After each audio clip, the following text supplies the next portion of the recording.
Hello, I'm Tim. This is Brandon, and you found the Physics of Faith podcast.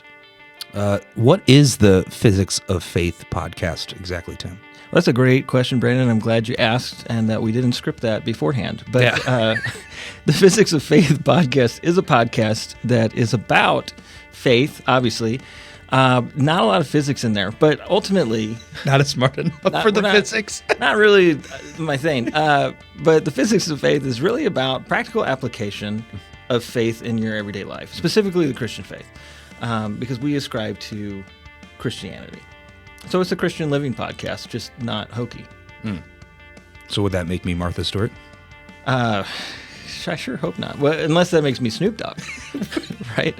But, in all seriousness, Brandon, we've talked about starting this for a while, and we're glad that you found it. We hope that you get something out of it, because I was deep in prayer one day, and God said, Tim, you know what the world doesn't have enough of is podcasts, and specifically Christian podcasts. So, we just hope that this reaches a few people and helps lift them up in one way or another. Yep. Cool. Well, here's the thing. You can get this on YouTube. So if you're watching this on YouTube, feel free to subscribe. You can like our videos. That helps with the algorithm is what I'm told. Additionally, we should be on Spotify. So you should be able to hear us on Spotify as well as Apple's podcast app. So you can hear us there. Give us a 5-star rating. If you don't want to do that, then don't give us any rating. All or nothing. It's all or nothing. All or nothing. We need a full commitment, folks. That's right.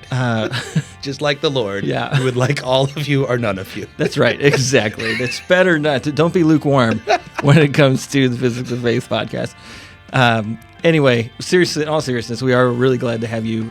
We hope that you do get something out of this, and we hope that all glory and praise be to Jesus Christ. Amen.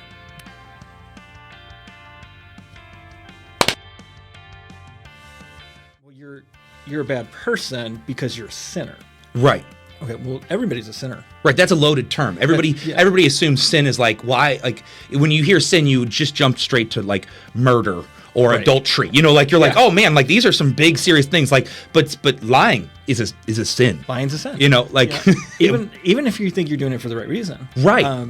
But the idea is that you were born in sin. Right. You were never a good person. Right. And this is why I really like... Babies are never good people. I'm telling you right now. They are the worst. The point is that you kind of inherited this sin. Right. Right. And the only way out of it is to allow Jesus to be your scapegoat. Right. To a degree. Like, you got to let him die for you. You have to admit that you couldn't do it on your own. You couldn't be good enough to get saved.